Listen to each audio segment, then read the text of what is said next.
dilanjutkan untuk teman-teman dari kelompok 2 akan memaparkan tentang social process and social interaction. Di next. Lalu izinkan saya untuk memperkenalkan dari teman-teman kelompok 2 yaitu Marsani Swadevina, Maula Karima, Mediana Afriliani.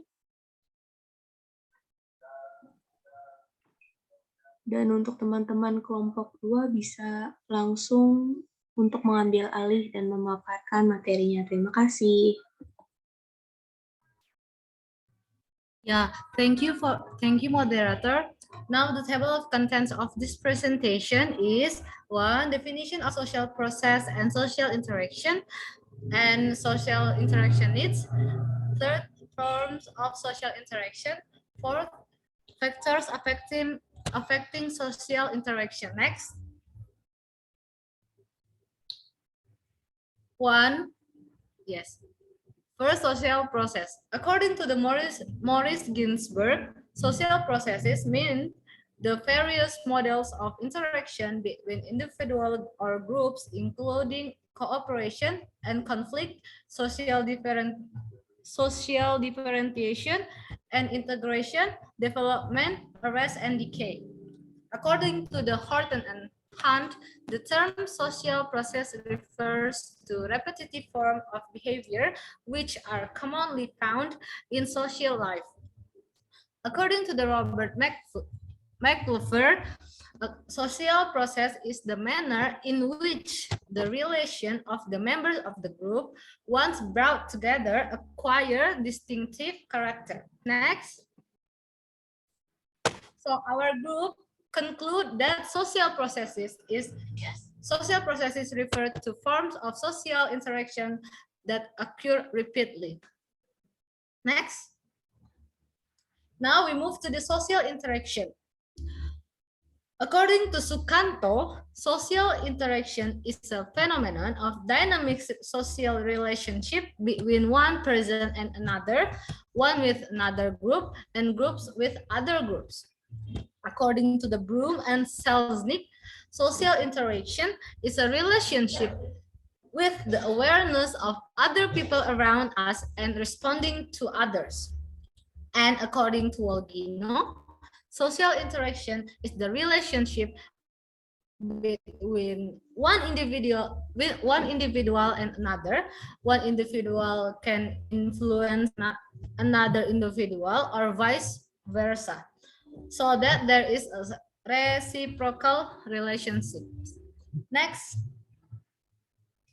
And our groups conclude that social interaction is any relationship between two or more individuals. Next. Okay, next will be continued by my friend, Marsha.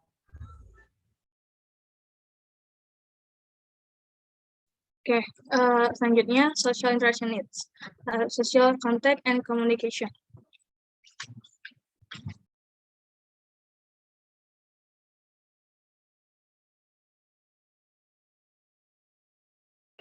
Ya, izin melanjutkan.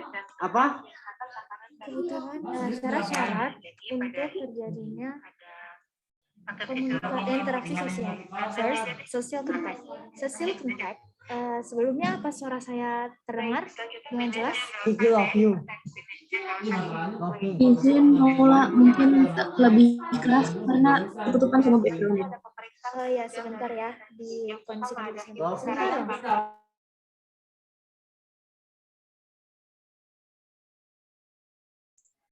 Oke, apa suara saya terdengar sekarang? Ya, Maula lebih baik. Okay.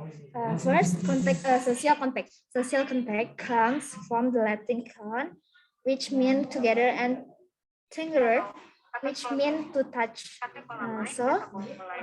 Social contact ini memiliki arti adalah kontak yang bersamaan gitu. Nah, sebenarnya social contact ini physically tidak harus hanya physically.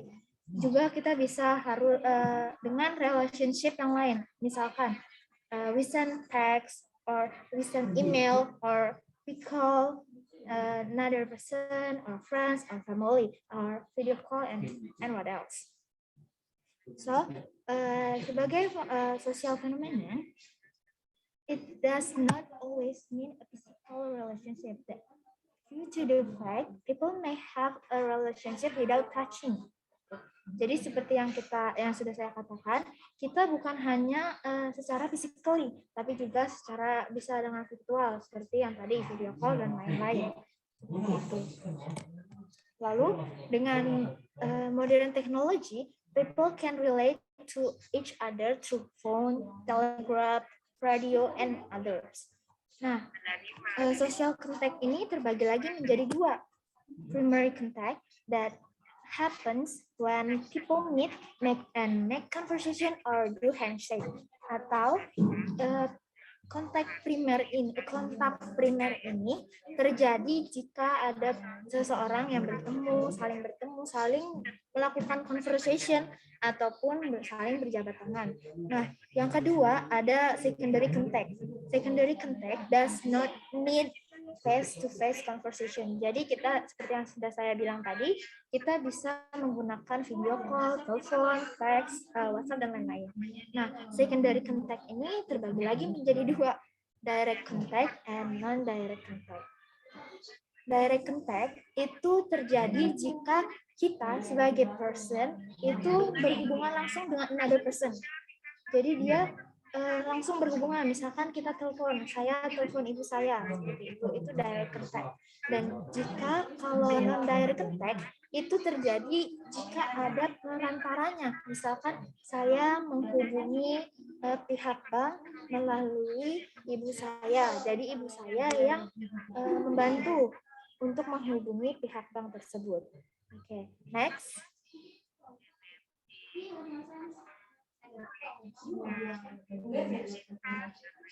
Ya,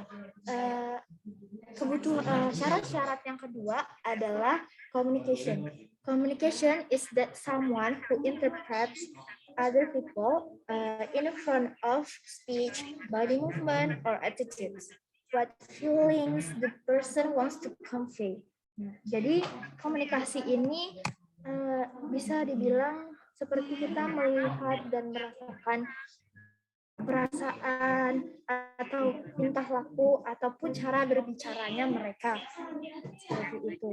People who concern then reacts to the feeling he wants be delivered. So jadi kalau people tersebut bisa menerima react, nah dari situ feelingnya bisa tersampaikan. And with communication, the attitude and feeling of the group can know by other group or other people. This is then a material determine that reaction it will perform. Cukup antusias. Ditunggu sebentar ya, teman-teman, saya keluar ruangan.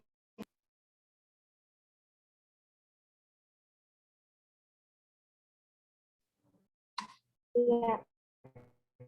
Dilanjut, setelahnya, in communication, there are various possibility interpretation of behavior of others, seperti senyum, gitu. Senyum ini kita bisa interpretasi sebagai bentuk kepedulian, gitu, friendly attitude, or even dia itu maksudnya adalah criticism allows cooperation between individual and or between groups, but disputes because misunderstanding and each one does not want to budge.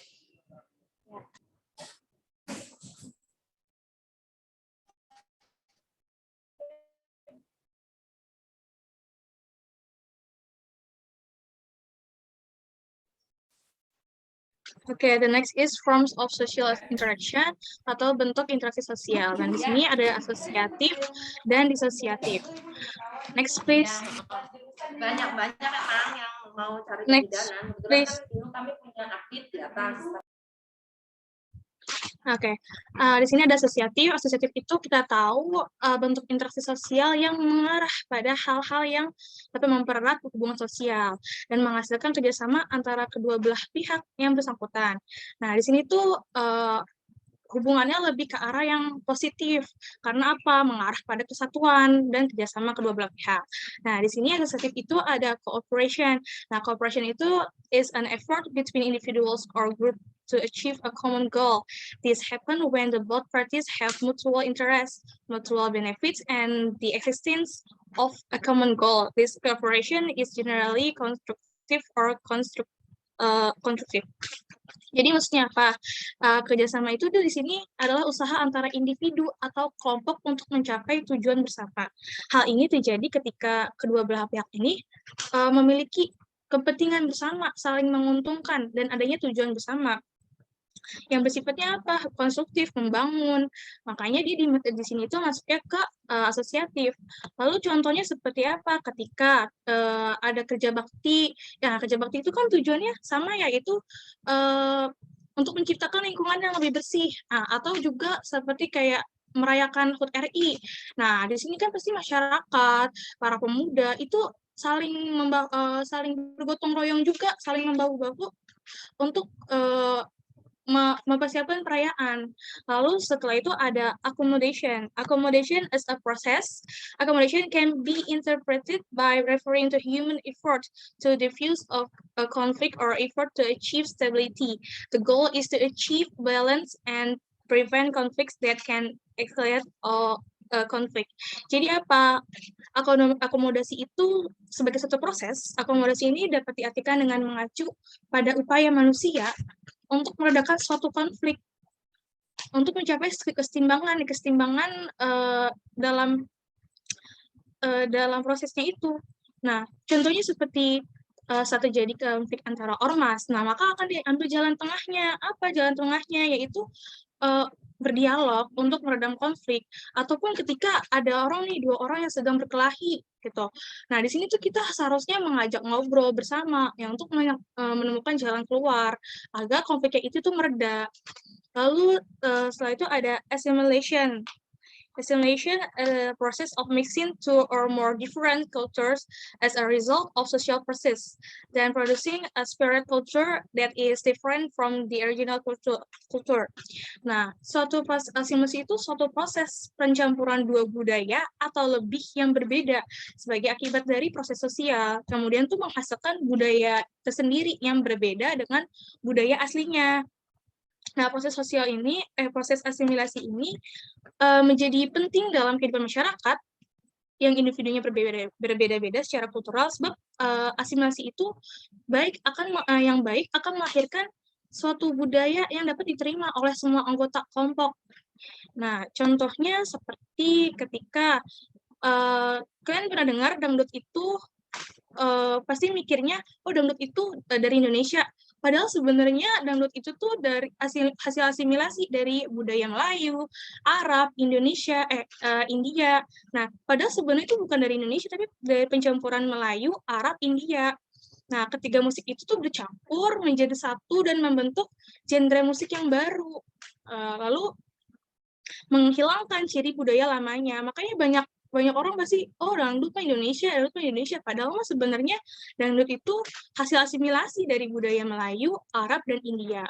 Lalu selanjutnya ada acculturation. In contrast to assimilation, then the mixing of culture in this model or acculturation doesn't eliminate cultures and no new cultures are formed. This mixture of two or more cultures still interacts, but each culture is still unique. Jadi akulturasi itu berbeda dengan asimilasi. Nah, pencampuran budaya, kalau akulturasi itu pencampuran budaya dalam model ini tuh tidak menghilangkan budaya lamanya dan tidak terbentuk budaya baru. Campuran budaya atau lebih ini tetap berinteraksi, tetapi masing-masing budaya tetap unik. Nah, contohnya apa? Seperti bangunan Masjid Kudus yang mencerminkan adanya interaksi antara budaya Jawa, Hindu, Islam. Jadi Masjid Kudus kalau kita lihat, oh ini tuh ada pencaburan budayanya dari Jawa, dari Hindu, terus dari agama Hindu ataupun dari agama Islam. Nah, jadi kita perlu tahu kalau asimilasi tadi itu perpaduannya menghasilkan budaya baru, kalau terus dan menghilangkan ciri budaya lamanya, jadi identitasnya itu asli dari budaya tersebut gitu. Nah, terus kalau jadi identitas aslinya itu udah hilang, udah berkurang. Nah, sedangkan kalau akulturasi itu perpaduannya itu menghasilkan budaya baru tanpa menghilangkan ciri budaya lamanya. Jadi beda asimilasi dan akulturasi. Next. Next, please. Selanjutnya ada disosiatif. Nah, kalau disosiatif ini interaksi sosial yang mengarah kepada pertentangan. Nah, berkebalikan nih tadi dari berkebalikan antara asosiatif yang terjadi kalau si disosiatif ini itu justru malah dipandang negatif karena apa? Tadi pertentangan jadi antara dua belah pihak, baik antara individu ataupun kelompok yang ada di masyarakat. Nah, contohnya di sini ada kompetisi. Nah, kompetisi itu kita tahu yaitu suatu proses sosial yang dilakukan oleh dua orang atau lebih yang saling bersaing untuk mendapatkan keuntungan atau kemenangan tanpa menggunakan kekerasan. Nah, biasanya itu cara yang ditempuh ini menarik perhatian publik atau dengan mempertajam prasangka sosial yang telah ada gitu. Contohnya, misalnya persaingan dalam dunia industri. Kita tahu persaingan antara McD sama KFC. Nah, itu kan cukup sengit. Nah, tapi terus tadi seperti yang tadi bilang, tadi sampai mempertajam prasangka sosial yang ada. Jadi sampai udah nyebar di publik gitu. Oh, orang udah tahu KFC sama McD ini nih saling bersaing gitu. Tapi mereka bersaingnya itu secara positif, tidak ada menggunakan kekerasan. Selanjutnya ada kontroversi. Kontroversi itu a social process that is characterized by hidden dislike and attitudes, but doesn't cause social conflict. This form of social process lies between competition and conflict. Jadi proses sosial kalau kontroversi ini, proses sosialnya itu dicirikan oleh ketidaksukaan yang disembunyi-sembunyiin, tapi tidak menyebabkan konflik sosial. Bentuk proses sosial ini terletak antara persaingan atau konflik. Nah, contohnya, kan tadi dibilang ya, dia itu sikapnya yang sembunyi-sembunyiin. Biasanya tuh kalau di sinetron, ada orang yang nggak suka pasti sembunyi-sembunyikan, dalam hati baru ngomong, terus tiba-tiba dia mau nyampurin bubuk abate ke makanannya. Jadi ingin menyelakai, tapi awalnya dia dalam hati kayak, gue nggak suka deh sama dia, itu seperti itu. Atau biasanya tuh kalau dalam pertemanan itu kayak teman yang tiba-tiba berkhianat dan diam-diam menyebabkan rahasia kita, terus habis itu dia ngasutin provokasi. Nah, itu seperti contoh dari kontroversi. Lalu selanjutnya ada konflik. Konflik is social process that occur because of the difference between individuals or between groups. This difference in characteristic can sharpen existing difference to become a contradiction. From the conflict, threat, and physical violence emerge. Jadi, konflik ini maksudnya apa? Proses sosial terjadi karena adanya perbedaan antar individu atau antar kelompok. Perbedaan itu dapat mempertajam perbedaan yang ada menjadi kontradiksi. Gitu. Dari konflik tersebut muncul ancaman dan kekerasan. Nah, jadi misalnya tawuran antar remaja, terus perebutan harta warisan sampai adanya aksi satek nyantet dan konflik negara antara Palestina dan Israel. Itu saja dari saya. Akan lanjutkan oleh teman saya. Okay. Now we move to the factors that affecting social interaction. Next. Okay, the first one is imitation. Imitation is an act or attempt to imitate another person as their ideal character. Jadi imitasi ini adalah percobaan untuk untuk meniru orang lain sebagai karakter ideal mereka. Terus habis itu second, sympathy. Sympathy ini adalah feelings of pity and sorrow for someone else's misfortune, but not feeling as though they are experiencing it. Jadi simpati ini tuh kayak ngerasain apa yang orang rasain, tapi tuh bener-bener kayak apa ya, kayak jatuh gitu loh, kayak kayak mereka juga ngerasain hal itu gitu. Terus identification. Identification is a person's tendency or desire to be the same as others. Jadi identifikasi ini adalah kemungkinan tendensi seseorang untuk menjadi sama dengan orang lain. And then empathy. Empathy ini adalah feeling someone else's feelings for ourselves.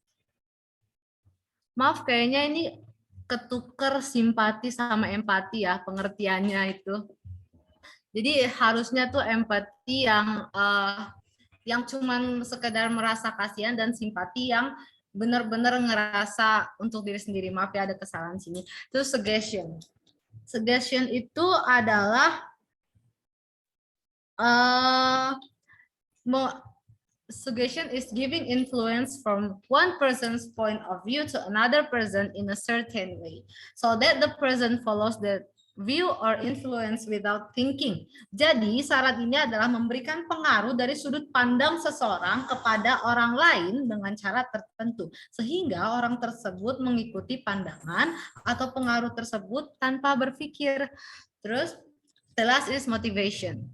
Motivation is a form of encouragement given so that someone remember the goals to be achieved. Motivasi itu bentuk dorongan yang diberikan supaya orang-orang itu mengingat apa sih awalnya dia, apa tujuan awal dia melakukan sesuatu ini, gitu. Next. Okay, so that's all for our group's presentation. Thank you for your attention. If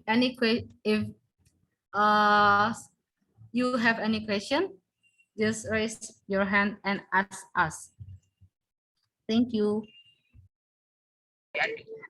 Just to remind, sorry to interrupt. As a reminder for the moderator, please write down. Summarize all the questions. Yeah, don't forget to sum up or summarize all the questions and put names on it. Thank you. Yes, ma'am.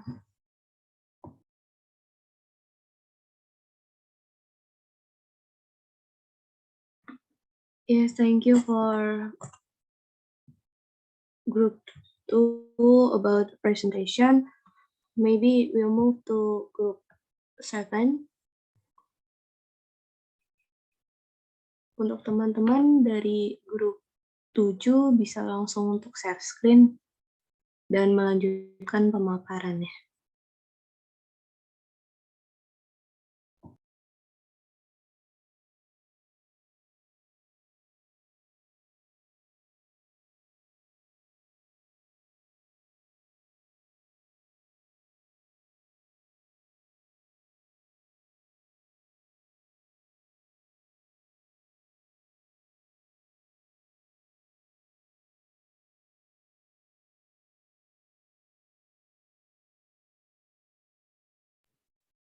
Okay, thank you for group 7. Let me introduce all of your friends. The first is Atia Kamila, and then Bintang Eko Bawono, and the last is Bismil Hanifa. For the group 7, you can explain about your materials is about the norms in social life. Untuk teman-teman dari grup 7 dipersilahkan. Oke, baik. Terima kasih moderator, izin masuk. Selanjutnya untuk presentasi kelompok 7 akan saya jelaskan. Yang pertama itu ada definisi, yang kedua ada moral versus etik, yang ketiga tipe dari norma atau jenis-jenis norma, yang keempat arti penting norma atau kenapa harus ada norma di dalam masyarakat. Untuk definisi saya serahkan kepada Tia di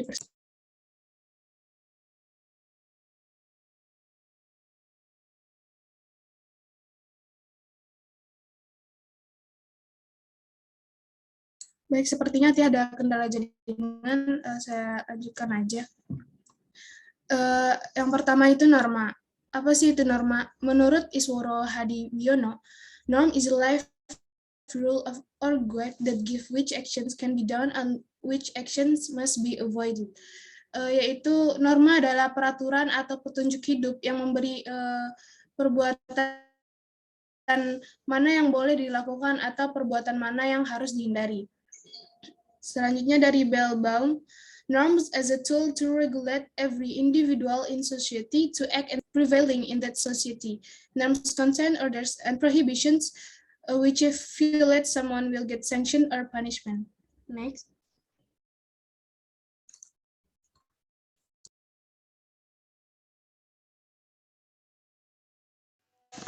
Okay, so the next is, what's moral?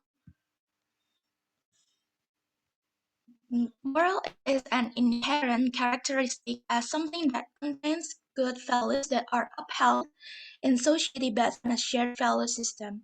So, in other words, we can say morals are generally accepted good and bad regarding actions, attitudes, obligations, and so on. Moral is a standard of behavior that allows everyone to live cooperatively in a group. Morals can refer to societal sanctions regarding right and acceptable behavior.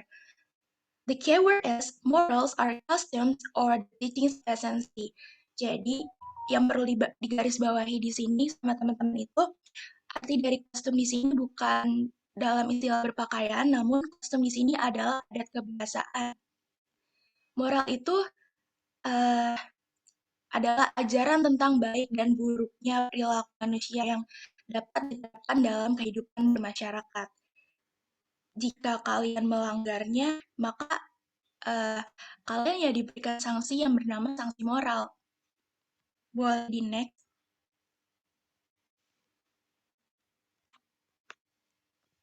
So the last one is ethics. What is ethic? According to Dr. James, ethic is paying attention to human behavior, making decisions related to morals.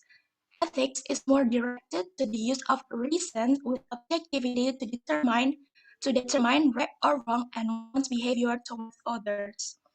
Ethics serve for ethical orientation, which is very necessary in taking a reasonable attitude in condition of pluralism. Ethics is closely related to human actions or behavior. Ethics is also related to the perspective of the human mind. Ethics has the same meaning as morals, but ethics is different from morals. Everyone has morality, but not everyone has ethics. Ethics emphasize why doing things the way they do. Apa sih etik itu? Etik itu adalah ilmu filsafat yang mempelajari tentang perilaku manusia. Jadi di sini etik itu menggunakan pikiran akal budi manusia. Jadi teman-teman mungkin pada bingung ya, apa sih etik sama moral itu kayaknya hampir sama. Nah, memang dalam segi arti itu hampir sama ya, berasal dari bahasa Yunani. Namun sebenarnya etik itu berbeda banget sama moral. Setiap orang punya moral, namun nggak semua orang punya etika. Jadi etika itu mempertegas mengapa sesuatu dilakukan dengan cara seperti itu. Boleh di next. Nah, di sini ada perbedaan etik versus moral. Kalau etik itu only judge how to act. Jadi itu hanya menilai cara berlaku. Substance of the actions. Jadi itu menilai substansi dari aksinya sendiri, dari perilakunya kalau moral itu. Yang kedua, perbedaannya itu only applies in association when there are people. Jadi hanya berlaku dalam pergaulan jika ada orang di sana, etik itu. Sedangkan kalau moral itu sendiri, valid throughout life, presence or absence of people. Berlaku sepanjang hidup. Maupun ada orang ataupun nggak ada orang, moral itu harus ditetapkan dimanapun. Yang terakhir itu very relative, depending on culture. Dari etik sendiri itu sangat relatif ya, tergantung dari budayanya, budaya setempat aja. Kalau moral itu bersifat universal, hampir seluruh dunia itu moralnya sama, menerapkan moral yang sama. Boleh di next. So, The second one is types of norms, and it will be continued by my friend Bismil Hanifah. Kepada Bismil dipersilakan untuk melanjutkan. Baik, terima kasih Atia. Untuk selanjutnya itu ada macam-macam norma.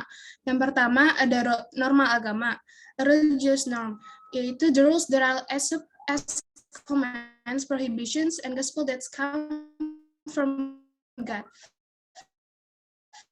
Religious norms are absolute worships, don't lie. If you violate religious norms, you will get a sin. Jadi norma agama ini sekumpulan tatanan hidup manusia yang bersumber dari wahyu Tuhan. Tidak hanya mengatur hubungan manusia dengan Tuhan, tetapi juga mengatur hubungan manusia dengan manusia lainnya. Kita sebagai makhluknya umat beragama berusaha mengendalikan sikap dan perilaku dalam kesehariannya dengan menggunakan norma agama ini. Apa sih tujuan dari norma adanya norma agama itu? Carriot worship, tidak berbohong, beriman dan bertakwa kepada Tuhan, menjalankan ibadah sesuai agama yang dianut, menghormati sesama makhluk ciptaan Tuhan. Yang selanjutnya ada norma kesusilaan, obscenity. Rules that are considered as the voice of the human conscience. Example, speak politely to the elder one, don't hurt other people's feelings. Violating this norm will result in social sanction, such as exclusion from society. Nah, norma kesusilaan ini adalah aturan hidup yang berhubungan dengan suara hati, suara kalbu gitu ya. Tujuan dari adanya norma kesusilaan ini untuk mewujudkan keharmonisan hubungan antar manusia. Jika kita melanggar norma kesusilaan, kita akan merasakan penyesalan atas perbuatan yang tidak sepatutnya dilakukan. Contohnya yaitu speak politely to the elder one. Yang kedua, tidak menyakiti, don't hurt others people's feeling, tidak menyakiti perasaan manusia lain. Terus contoh lebih spesifiknya, contohnya yaitu seorang mahasiswa atau seorang siswa ini mendengarkan hati nurani, tidak akan menyontek pekerjaan temannya karena ia mengetahui itu adalah perilaku yang salah. Next.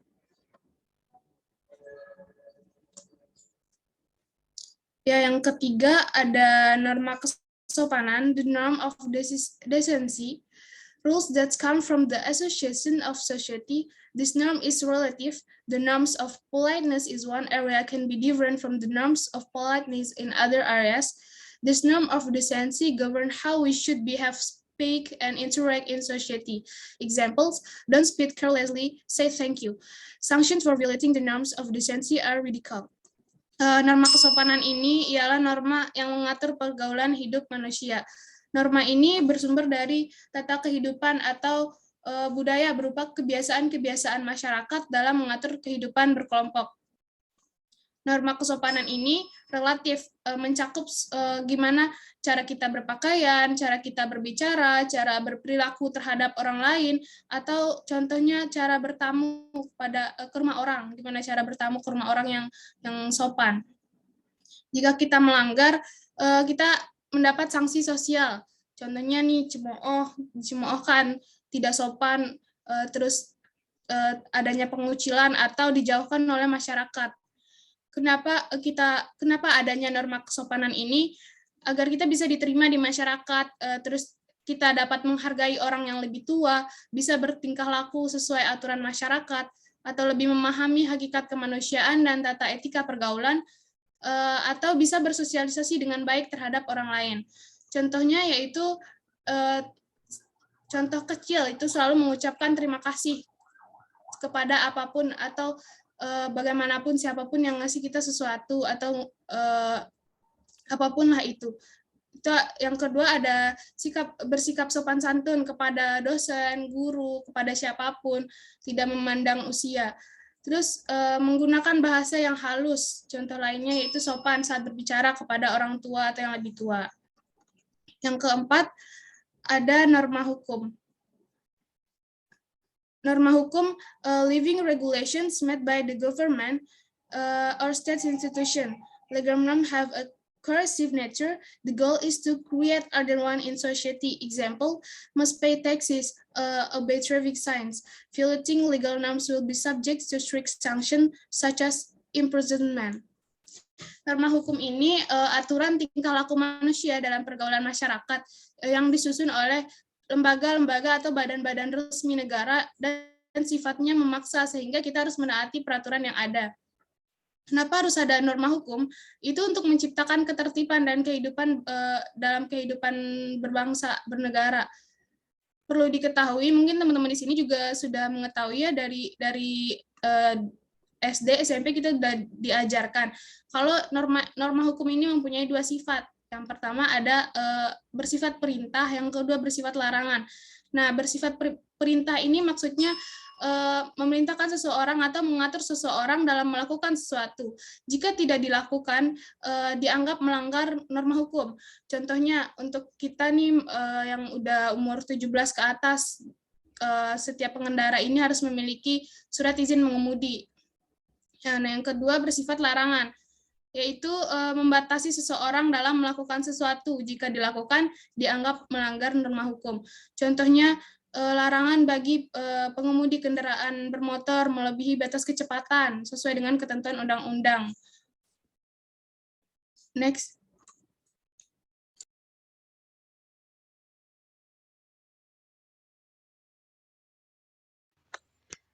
Baik, saya lanjutkan. Selanjutnya yaitu the importance of norms, arti penting dari norma. The existence of norms is inherent in social life. Norms are needed to realize and maintain a harmonious life together. Without norms, there will be irregularities in social life. The importance of these norms can be seen from their function in society, including first, guidance in behaving, 2, maintaining the harmony of community members, 3, social control system, and last one, the 4, as a tool to realize justice in social life. Nah, jadi apa sih arti penting dari norma itu? Keberadaan norma sendiri itu melekat dalam kehidupan bermasyarakat. Arti penting dari norma itu karena norma diperlukan untuk mewujudkan dan memelihara kehidupan bersama yang harmonis. Kalau nggak ada norma, maka akan terjadi penyimpangan dalam kehidupan bermasyarakat. Pentingnya norma tersebut dapat kita lihat dari fungsinya sendiri nih di masyarakat. Yaitu fungsinya itu ada 4 ya, antara lain yang pertama, bimbingan dalam berperilaku, guidance in behaving, yang kedua itu menjaga kerukunan antar anggota masyarakat, maintaining the harmony of community members, sistem kontrol sosial yang ketiga atau social control system, dan yang terakhir sebagai alat untuk mewujudkan keadilan dalam kehidupan bermasyarakat. Itulah mengapa norma itu penting untuk diterapkan dalam kehidupan masyarakat. The next slide, please. Nah, thank you. Ini sudah end of presentation. Selebihnya untuk teknisnya, kelompok 7 akan mengembalikannya kepada moderator. Kepada moderator dipersilakan. Terima kasih. Ya, baik. Terima kasih teman-teman dari kelompok 7 atas pemaparannya. Okay, let's move to the next session. The next session is Q&A, question and answer. For all of the friends who want to ask to group 2 and group 7, just raise your hands in the Zoom and on mic. Untuk teman-teman yang ingin bertanya kepada kelompok 7 dan kelompok 2, langsung untuk raise hand di aplikasi Zoom dan untuk on mic. Untuk teman-teman dipersilakan bertanya. Terima kasih.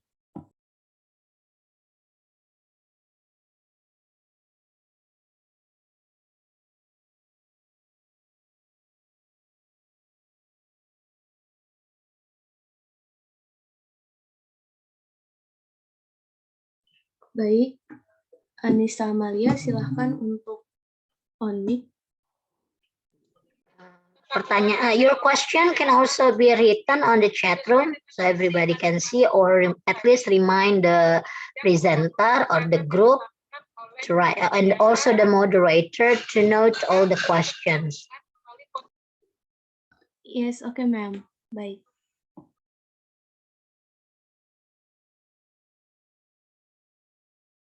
Sorry, I kind of missed the second group for group 7. I think it's the discussion or the topic will be norms, social norms in society. Yeah. Social norm in society. Is that correct? The second topic? Izin jawab? Ya, mem. Okay. Yeah, sorry, because I'm a bit distracted. I'm following also another Zoom for nurse accreditation. So I'm dualism now. Yeah. Okay, you may continue with the discussion. Okay, ma'am, let's continue the discussion. For Anissa Amalia, you can unmute and ask the question.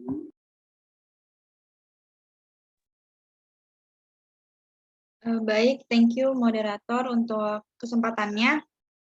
Izin memperkenalkan diri, nama saya Anissa Amalia dari kelompok antropologi 9. Izin bertanya untuk kelompok 7. Why is there still a stipulation of legal norms where Indonesia already has other norms that cover people's life, which is the norm of decency. Yang artinya mengapa masih ada penetapan norma hukum ya, di mana di Indonesia itu sudah ada norma lain yang mengatur kehidupan masyarakat, seperti yang sudah dijelaskan, yaitu norma kesusilaan. Terima kasih. Ya, baik. Terima kasih Anissa Amalia atas pertanyaannya. I will collect all of the question and then I will send it in a chat room. And for the Khairunisa Nabila, you can unmute your microphone. Baik, terima kasih moderator. Perkenalkan, saya Irmisa Nabila. Izin bertanya kepada kelompok 2. Pertanyaannya itu, in the PowerPoint group, there are factors affecting social interaction, including imitation and identification. Can you explain more detail about the difference between imitation and identification? Because in PowerPoint, the meaning of imitation and identification looks the same. Terima kasih. Okay, thank you, Khairunisa Nabila, for the question. And let's move to Salwa. You can on your microphone. Yeah, thank you, Maud, for the opportunity. Sebelumnya saya ingin bertanya ke kelompok 2. Tadi di PPT kan ada dijelaskan mengenai imitasi sebagai salah satu faktor yang mempengaruhi interaksi sosial ini. Dan imitasi ini berarti mengikuti keinginan untuk mengikuti orang lain atau meniru. Lalu bagaimana apa sih sebenarnya yang menimbulkan keinginan seseorang tersebut untuk melakukan imitasi, dan bagaimana sikap kita sebagai masyarakat jika melihat orang terdekat kita melakukan imitasi tetapi ke arah hal yang negatif? Apakah ada cara untuk menghilangkan keinginan untuk mengimitasi ke hal-hal negatif? Terima kasih. Terima kasih Salwa about your question, and then let's move to Dini Tristawati. Terima kasih moderator atas waktunya. Izin bertanya untuk grup 2. Saat presentasi tadi dijelaskan bahwa dangdut merupakan hasil asimilasi, yaitu percampuran budaya yang menghasilkan budaya baru, dan yang dimana dangdut itu bukan dari Indonesia tapi dari Melayu. Lalu, apakah alasan bisa terjadinya asimilasi, dan bagaimana proses asimilasi tersebut bisa terjadi? Terima kasih. Okay, thank you Dini for your question, and maybe the last is Shashwina Salsa. Yeah, you can on your microphone. Oke, terima kasih kepada moderator untuk waktunya. Saya ingin bertanya kepada kelompok 7. Jadi kelompok 7 menjelaskan tentang moral dan etika. Pertanyaan saya, kira-kira apa yang menjadi tolak ukur dari sebuah moral dan etika tersebut? Terima kasih.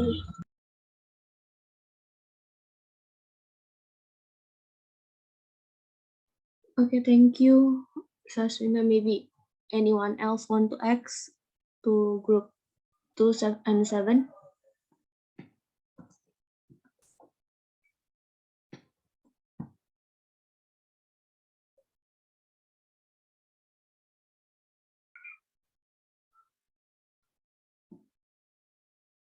Okay, maybe that's the last question for group 2 and 7, dan untuk teman-teman dari kelompok 2 dan kelompok 7 bisa langsung menjawabnya, sementara saya akan langsung mengirimkan pertanyaan di room chat.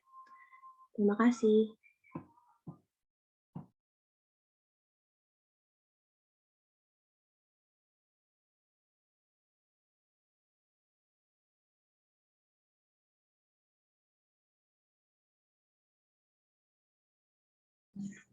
Baik, izin masuk. Perkenalkan, nama saya Mediana Friliani.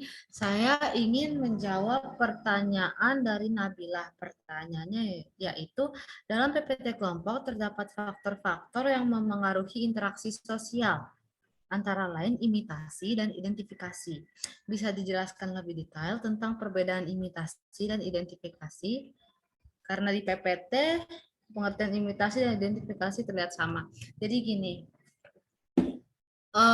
perbedaan imitasi dan identifikasi itu tuh mereka tuh sebenarnya sama-sama meniru. Tapi kalau imitasi dia hanya sekedar meniru biasa. Misalnya gini ya, saya suka sama, misalnya saya fans Ariana Grande. Nah, saya suka sama cara bicaranya dia. Nah, jadi saya meniru cara bicaranya dia. Atau enggak, saya suka sama gaya make up dia. Jadi saya meniru gaya make up dia. Cuma part-part kecil aja yang ditiru gitu loh. Nah, kalau identifikasi itu dia lebih ke keseluruhan gitu. Misal saya fansnya Ariana Grande, bener-bener ngefans nih, fans fanatik saya. Nah, saya tuh berusaha untuk menjadi Ariana Grande gitu. Saya berusaha untuk apa ya? Untuk ngikutin sikapnya, ngikutin make up-nya, ngikutin semuanya. Bahkan saya bisa aja saya rela mengoperasi beberapa bagian tubuh saya demi saya bisa terlihat seperti Ariana Grande gitu. Itu perbedaannya imitasi dan identifikasi. Apakah sudah terjawab, Nabilah? Baik, sudah terjawab, Dian. Terima kasih. Iya, sama-sama.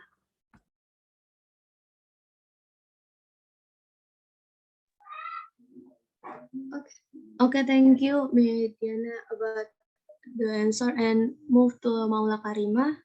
For your answer, you can unmute your microphone. Iya, thank you moderator. Sebelumnya apa suara saya sudah terdengar jelas atau masih kecil? Sudah terdengar jelas. Ya, baik. Pertanyaannya adalah tadi di PPT ada imitasi ya, salah satu yang mempengaruhi interaksi sosial. Lalu apa sih yang menimbulkan imitasi pada seseorang sehingga orang tersebut ingin mengikuti orang lain? Lalu bagaimana sikap kita sebagai masyarakat jika melihat seseorang melakukan imitasi terhadap hal-hal yang buruk? Ya, seperti itu. Jawaban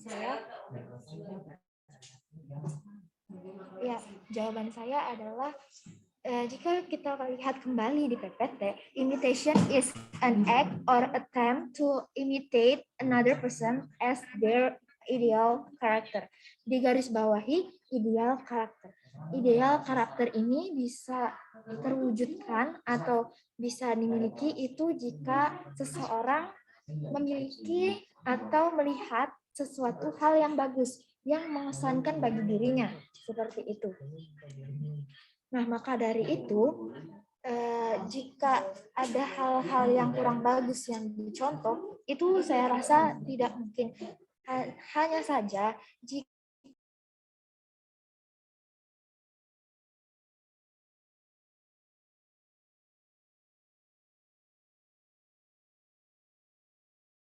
Dilanjut dulu aja ya sama ya, apa suara saya sudah terdengar kembali? Udah. Boleh saya lanjutkan kembali? Iya, Maula, silakan. Oke, terima kasih moderator. Lanjut untuk lalu maka dari itu hanya saja imitasi ini bukanlah hal yang menurut saya itu bukanlah hal yang bagus, kecuali jika kita mengimitasi sifat-sifat, misalkan kita melihat dan mencontoh sifat-sifat dari Nabi kita, Nabi Rasulullah SAW. Dan jika kalau yang diimitasi seperti karya orang lain, seperti lagu, lukisan, ataupun yang lainnya, itu merupakan hal-hal yang sudah melanggar hukum. Kita sebagai masyarakat yang melihat tersebut sudahlah kewajiban untuk memberikan masukan ataupun advice yang bisa menghentikan perbuatan dia. Contohnya, kamu jangan kayak gitu, jangan imitasiin emas misalkan, ataupun lagu digital kayak gitu. Karena sudah ada undang-undangnya tersendiri yang mengatur tentang hal tersebut. Seperti itu. Apakah jawaban saya sudah menjawab dari pertanyaan?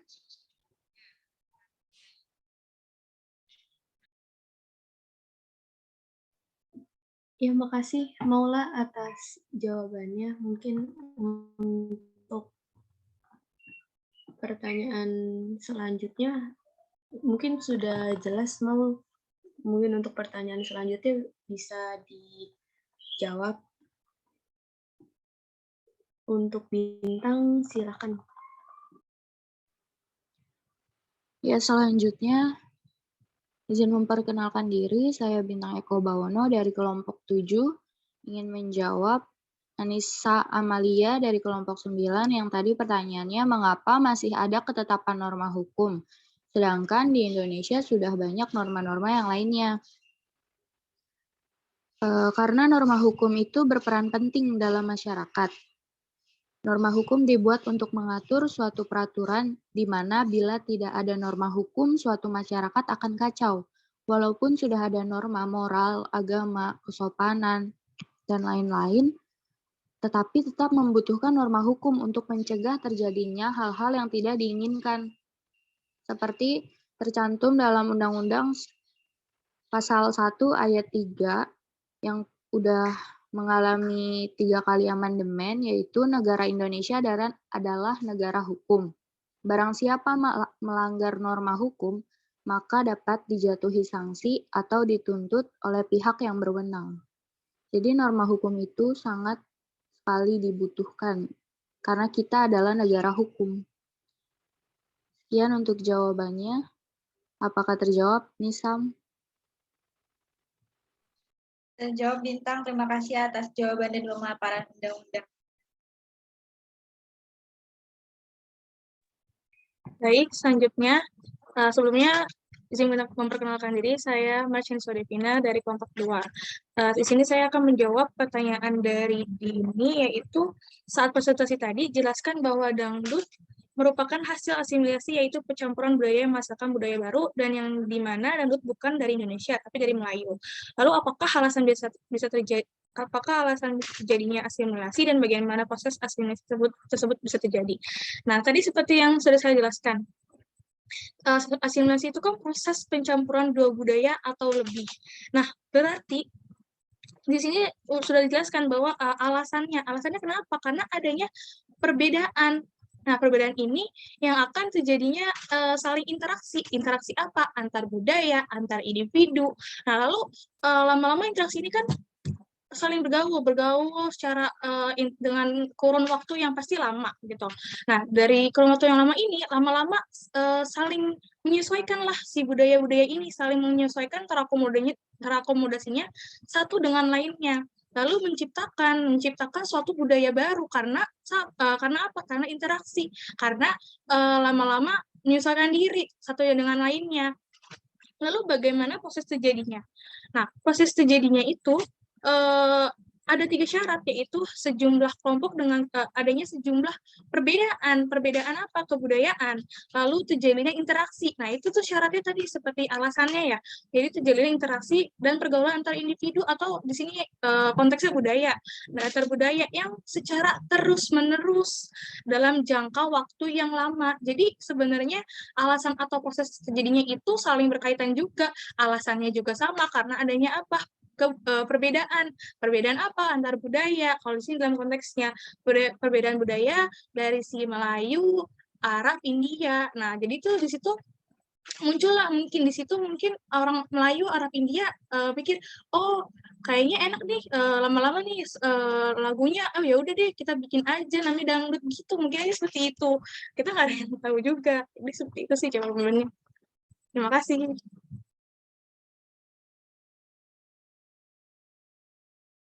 Ya, terima kasih Marsha atas jawabannya. Mungkin dilanjut untuk menjawab pertanyaan selanjutnya, yaitu Bismillah Hanifah. Mungkin ini pertanyaan terakhir ya, teman-teman semua yang dijawab sama kelompok.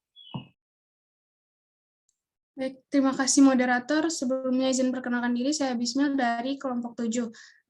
Saya akan menjawab pertanyaan dari Wina, yaitu apa yang menjadi tolak ukur moral dan etika. Nah, dalam etika, kita menentukan nilai perbuatan atau manusia baik atau buruk itu menggunakan tolak ukur akal pikiran atau rasio. Sedangkan dalam moral menggunakan tolak ukur norma-norma yang tumbuh dan berkembang dan berlangsung dalam masyarakat. Atau bisa disebut moral itu norma yang hidup di dalam masyarakat. Gimana Wina, apakah sudah? Baik, sudah Bismil. Baik, terima kasih Wina. Ya, terima kasih Bismil atas jawabannya. Maybe this is the last of our discussion and thanks for all of your attention. Dikembalikan lagi kepada Mem Lia. Untuk Mem Lia dipersilakan, kurang lebihnya mohon maaf. Wassalamualaikum warahmatullahi wabarakatuh. Terima kasih. Okay, thank you. Waalaikumsalam warahmatullahi wabarakatuh. Thank you very much, Nashwa. Nashwa ya, itunya, moderatornya ya. Iya, Okay, thank you very much for the moderator to lead the discussion. First of all, I would like to congratulate to all the presenters. You did a good job. Sudah interesting menurut saya. Kalau sesi ini, I would say one thing, interesting. Kenapa saya bilang interesting? Because all the presenters, the group discussed, responding to all the questions are very good. And also the students asking the question. Thank you very much. It is a very interesting session. I would like to congratulate you all. I'm really sorry, nggak kameranya ya. Sekali lagi saya nggak bisa on kamera karena memang punggung saya lagi sakit, jadi posisi saya nggak ini gitu. Okay, talking about our today's topic, it deals with yang pertama social interaction. Saya tidak akan membahas banyak. Saya di sini hanya ingin emphasize bahwa social interaction sama yang kedua norms ya. Norms in social norms in society. Tadi sudah dijelaskan sama temannya. Terakhir Bismil tadi menekankan ya kalau nggak salah ya. Jadi apa sih bedanya etika sama norma gitu ya. Tadi udah dijelaskan juga. Saya rasa it has been explained well. Sudah dijelaskan dengan baik. Di sini when talking about social interaction, yang pertama, kita bahas yang pertama. Social interaction, tadi sudah dijelaskan sangat detail, sampai ada tadi, saya noticed when Mediana Apri itu memberikan penjelasan tentang imitation and identification. It's really good what you did, Mediana, by giving an examples in reality, dan itu yang harusnya dilakukan. Coba berikan, jadi kalau kita bicara theoretical memang agak absurd ya. Artinya gini loh, we need deep thinking gitu loh. Jadi sebagai seorang pendengar ketika Anda menjelaskan tentang social identification, assimilation, associative, dissociative, things like that, it's really good when you, tetapi akan lebih baik when you put examples, especially when the examples are related to you. Jadi kita lebih akan mudah mencerna. Oh, seperti ini loh yang terjadi.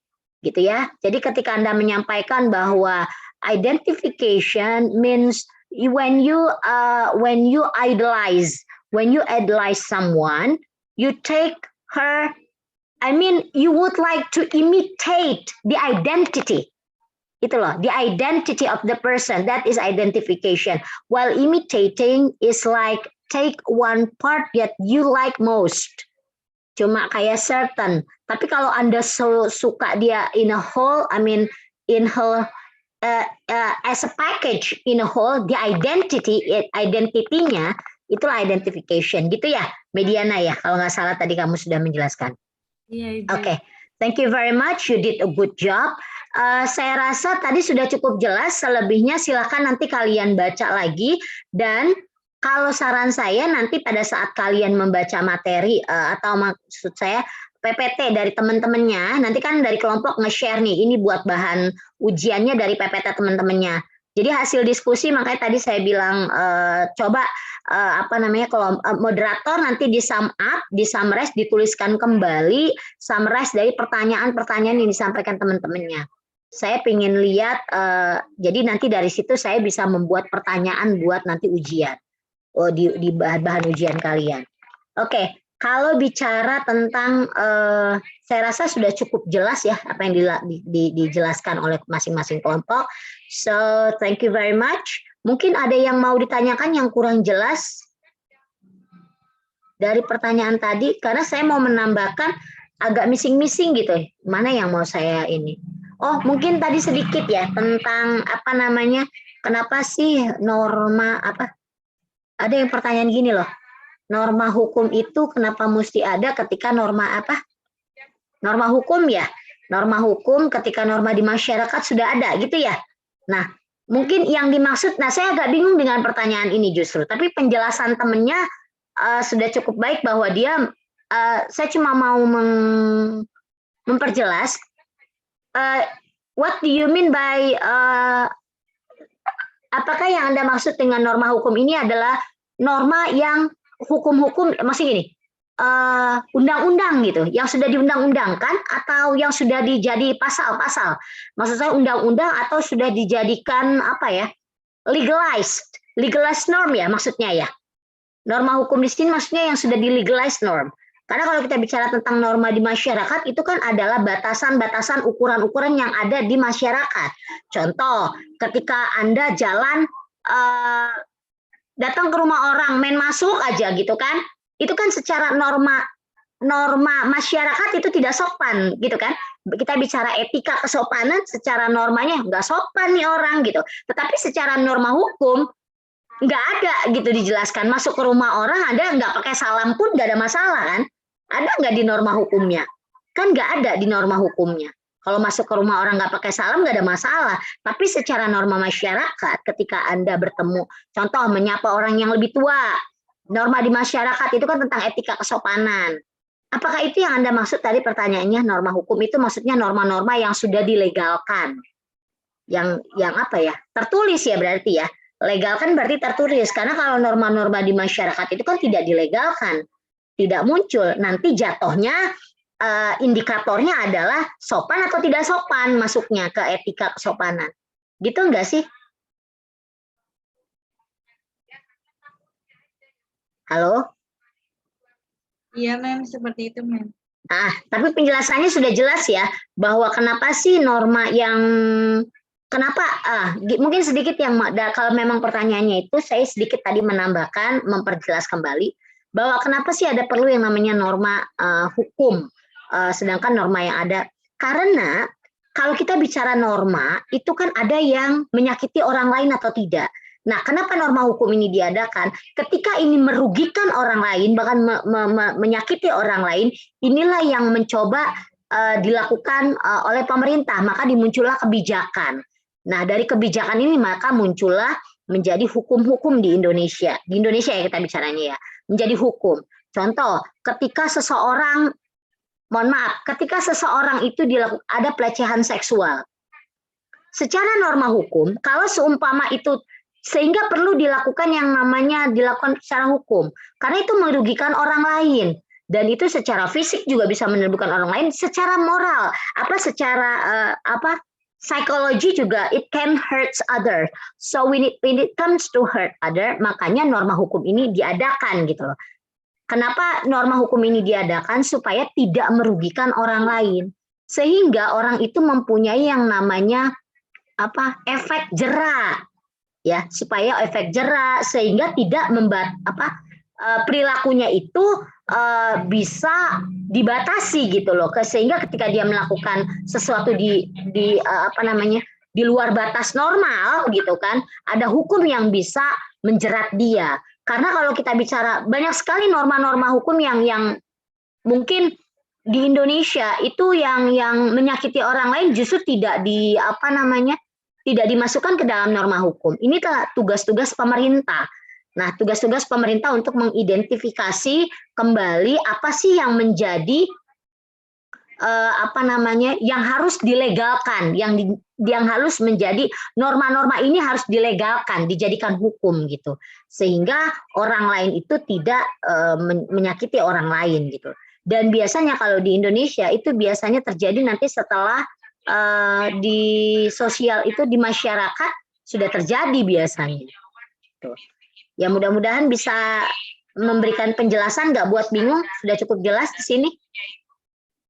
Ya jadi norma hukum ini diadakan dan sangat penting untuk diadakan, karena ketika hanya norma masyarakat yang ada, orang akan seenaknya gitu loh. Karena dia bisa terus melakukan hal yang sama, menyakiti orang lain. Tetapi ketika sudah ada norma hukum di sini, maka orang ini akan terjerat sama hukum, sehingga ada efek jera nantinya, dia tidak akan mengulangi lagi. Ya seperti banyak kalau kalian lihat kan di masyarakat yang terjadi, banyak kalau kita bilang gini, contoh mohon maaf, tindakan asusila, mohon maaf tentang pornografi contohnya. Ini kan masih abu-abu di negara kita, ya kan? Di negara kita, kenapa undang-undang pornografi ini penting untuk disahkan contohnya? Karena contoh kecilnya, ternyata yang contoh kalau seumpama kalau kalian lihat, kenapa kemarin itu yang kasusnya banyak kasus-kasus pornografi yang terjadi tentang undang-undang itu. Kenapa ketika ada terjadi yang kayak Giselle itu, dia videonya ini, dia dijerat hukum. Supaya apa? Supaya tidak terjadi lagi orang namanya ngerekam contohnya. Karena yang namanya kalau seumpama itu terjadi, itu bisa merusak orang lain. Orang yang menonton itu bisa merusak dia secara psychologically gitu loh, abuse otaknya dia gitu kan bisa menimbulkan terutama buat anak-anak gitu kan. Terus apalagi ya supaya orang lain juga jadi sehingga hal ini itu perlu dibuat batasan norma hukumnya kalau pornografi, sehingga orang-orang yang melakukan hal itu tidak berpikir bahwa oh ini kan boleh-boleh aja, hak saya contohnya. Oh Anda lupa yang namanya ketika Anda punya hak memang, tetapi ketika Anda merugikan orang lain ada batasan hukum di situ. Jadi ini perlu dilakukan. Kenapa norma hukum itu menjadi penting meskipun masyarakat itu sudah mempunyai norma. Karena kalau kita bicara tentang norma ada di masyarakat, ya bentuknya orang bisa terus berulang aja melakukan hal itu. Dia terus akan menyakiti orang lain yang menurut dia itu sah. Balik lagi ke perspektif kan. Menurut saya norma ini nggak ada masalah, tetapi di masyarakat sini norma ini bermasalah. Itulah pentingnya kita membuat batasan dan hukum. Contoh kayak di luar negeri melakukan hal ini nggak ada masalah, tapi di Indonesia ini menjadi tidak boleh. Makanya ketika dia melakukan ini di Indonesia, ini menjadi hal yang terlarang dan dia akan dijerat gitu. Contohnya penggunaan zat-zat terlarang, ya narkoba dan seterusnya. Nah di beberapa negara tertentu itu kan penggunaan itu ada yang dilegalkan kan, kayak contohnya penggunaan narkotik gitu kan. Di beberapa negara bukan narkotik marihuana. Ada beberapa negara itu di marihuana itu dilegalkan gitu loh. Tapi di Indonesia kenapa tidak boleh? Nah, pentingnya, norma masyarakat berarti norma masyarakat di negara itu nggak ada masalah buat mereka gitu loh, sehingga tidak perlu dilegalkan.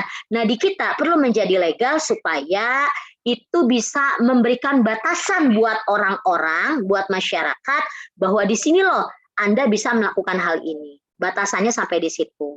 Jadi ketika Anda sudah melanggar, Anda akan dijerat hukum.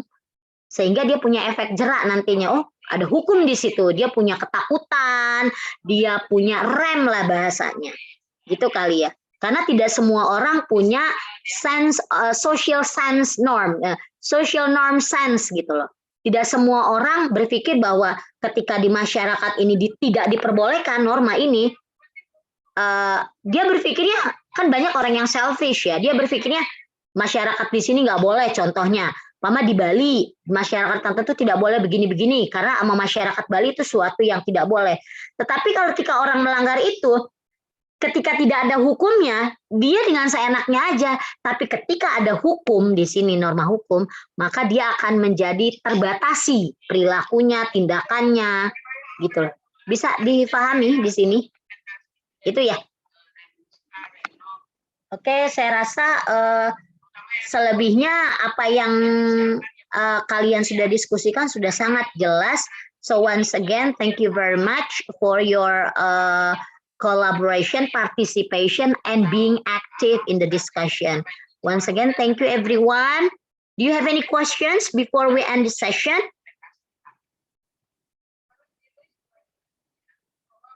Oke, jika tidak ada pertanyaan, once again, thank you. I think we can end this session.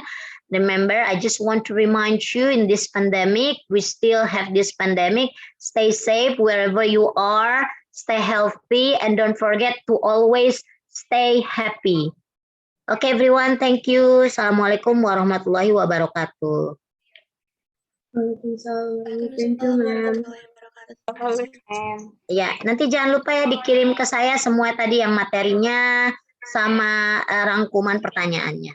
Saya izin leave ya. Iya, ma'am.